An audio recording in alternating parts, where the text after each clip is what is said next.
Fokusit e koha dhe jeta pas vdekjes.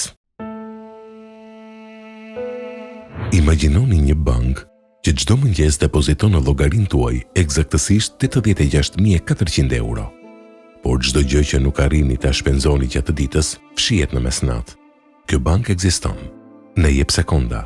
E megjithatë, ne i shpërdorojmë ato sikur të kishim një rezervë të pafundme.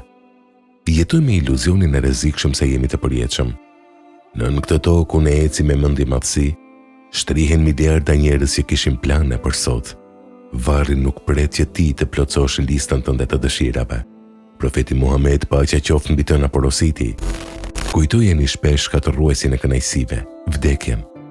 Allahu i madhëruar betohet në Kuranin fisnik: pasha kohën, njeriu është vërtet në humbje. Surja Asr 1:2. Fjala më e rrezikshme në fjalorin ton është nesër. Ky fenomen në Islam quhet taswif, shtyrje punëve të mira. Dietari Hasan el Basri thoshte: ruaju nga shtyrja, sepse ti je Zoti të sotmes, jo i të nesërmes. Rinia nuk është thjesht një moshë, është një gjendje energjie për të cilën do të pyetemi veçanërisht.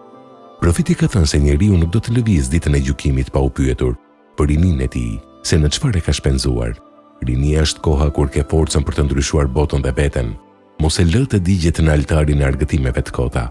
Profeti Muhammed, paqja qoftë mbi të, ka thënë: kur vdes njeriu, punët e tij ndërpriten përveç 3 gjërave: një lëmoshë e vazhdueshme, një dituri prej së cilës kanë dobi njerëzit, ose një fëmijë i mirë që lutet për të. A keni parë njerëz që brenda një dite bëjnë aq shumë punë sa të tjerët nuk i bëjnë dot për një javë? Ky është koncepti i bekimit. Profeti u lut: o Allah, bëje të bekuar mëngjesin për umetin tim. Kur ti zgjohesh për namazin e mëngjesit dhe e fillon ditën me përmendjen e Zotit, koha jote zgjerohet në mënyrë të mrekullueshme. Në terminologjinë islamike ekziston një sëmundje e rrezikshme e shpirtit e quajtur gafle, pakujdesia totale ose amnestia shpirtërore. Është gjendja kur njeriu jeton sikur vdekja u ndodh vetëm të tjerëve.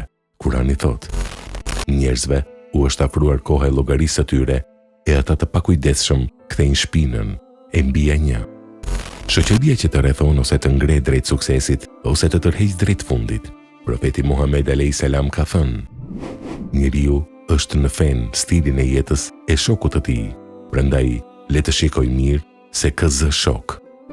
Nëse miqtë tuaj nuk e respektojnë kohën e tyre, ata nuk do të respektojnë as tuajën. Kurani na tregon për skenën dramatike të njeriut që i vjen vdekja në pakujdesi. Ai do të bërtas: o Zoti im, më kthe prapa që të bëj vepra të mira në atë që kam lënë. Por përgjigjja do të jetë: kurse si. Muminun 99:100. Mos lejo që fjalët e tua të fundit në këtë tokë të jenë një lutje e vonuar për një shans të dytë. Ndonjëherë mendojmë se sprova është vetëm varfëria, por pasuria dhe koha e lirë janë sprovat më të vështira. Kur ke çdo gjë, është shumë e lehtë të harrosh krijuesin. Allahu thotë: o ju që besuat, as pasuria juaj e as fëmijët tuaj të mos u shmangin nga përmendja e Allahut. Munafikun 9. Në ditën e gjykimit, një nga ndjenjat më torturuese do të jetë hasra, pishmani i madh. Jo vetëm për gjunahet që bëre, por për orët e tëra që kalove në asgjë. Edhe banorët e xhenetit do të ndjejnë keqardhje vetëm për një gjë, për çdo moment që ka kaluar në këtë botë pa e përmendur Allahun. Sot ke ende kohë, ti merr frym. Ktheu tek Allahu tani, kërko falje për ditët e humbura dhe fillo të ndërtosh parajsën tënde. Koha jote po rrjedh. Çfarë po blen me monedhën tënde të fundit?